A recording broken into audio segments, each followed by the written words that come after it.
So our next speaker is Janis Couvée, Set Theory and Human Relationships, the Importance of One.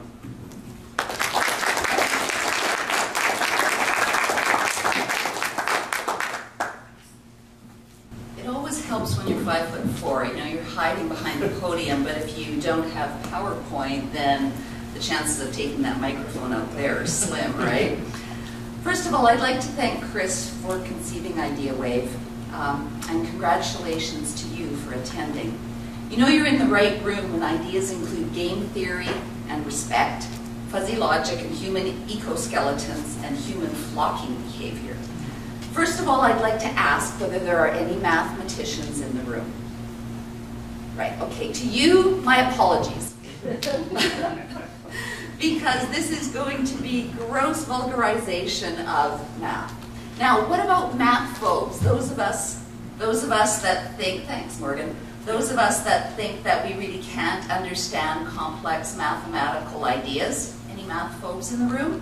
A couple, good, all right. You'll understand, I promise. Your participation at this conference today is key to its success, and I'm going to explain why.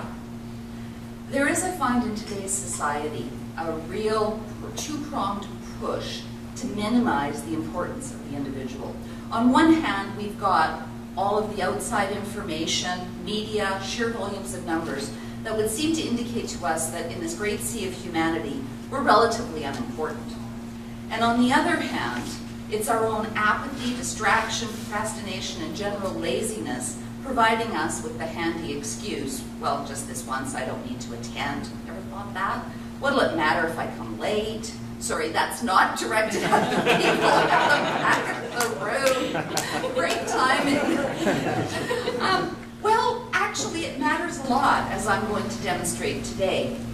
If you've read the website, you'll see that I'm described as a community builder, passionate about bridging online and offline communities to effect positive social change.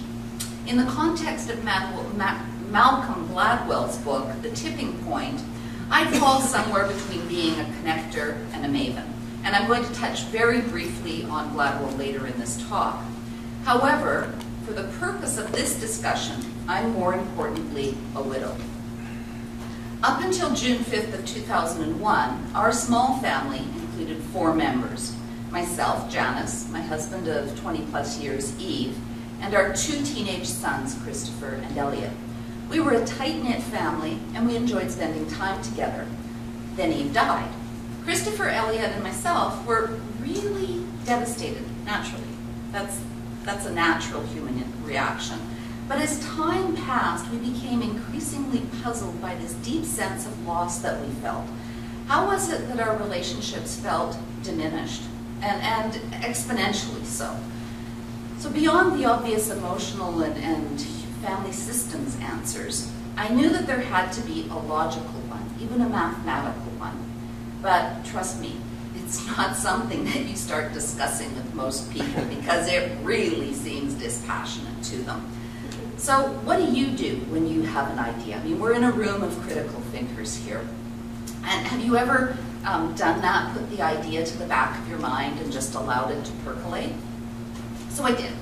And you're hoping that the aha moment is going to come. So some people find that aha moment in walking, washing dishes, being out in nature, doing their gardening. For me, it's driving. And that's semi-road behavior. And there I was at the 4-way at Tillicum and Craigflower when the answer came to me. Aha, set theory. The answer was in set theory. So what is set theory? Set theory is the branch of mathematics that studies sets, which are collections of objects. So in our particular family set, we had 4 family members, and the relationships between us, this is where PowerPoint comes in really handy because it would just list them all, right? So the 4 of us, all together as a family, each individual member of that family, and then the various dyads, duos, and triads. So me, my husband, one of our sons, me, my husband, the other son, etc. So if you count them all up, there's 16. That includes in mathematics the empty set or the set of nothing. So this is where the analysis breaks down just slightly, but you're going to bear with me, okay? So 4 family members, 16 relationships. And then what happened when my husband died? So 16 little cards, and if you take out the pink ones that had his name on them, all of a sudden we're reduced to 8. So rather than a set of 3 or 4, we now have a set of 3. We've got one set of 3 individual members and a couple of dyads or duos. That's only 8 relationships. So we lost one family member, and you'd think, well, that's a quarter of your relationships, but in reality, it was half of all of our relationships. Why? So, in mathematics, you have a set, S, and the power set, which is written as PS when you write math, and I don't, says that that power set is all of the individual sets inside of that relationship. So the 1-person sets, the 2-people sets, the 3-people sets, and the empty set. And it's described as a finite number. So if S is a finite set, then it's composed of a number of elements, n. The power set, all of the relationships, is 2 to the n elements. So in our family, it was 2 to the 4, 16. When our family became 3, it was 2 to the 3, or 8. And I realized, this is the real aha moment, that in any given group of people, by reducing the number by 1, you're reducing the number of relationships by half, and conversely, by adding 1 person, you've doubled the number of relationships in the room. So think about this, and we often don't think, I think, in mathematical terms at all. 2 to the power of 10 is already 1,000 relationships. If you go to the power of 20, it's over 1 million. 30 is 1 billion, and by the time you hit 40, you already have 1,000 billion relationships among those 40 people. The population of the world is only 6.8. So if you think about us all being separated, and Dunbar's number of 150, people would know that number. They would know some of the theories that say that we're only 6 connections away from any other human being in the world, right? Well, Dunbar's number of 150 is actually 10 to the 45th power. So 45 zeros after the 10. 1.4 times 45 zeros.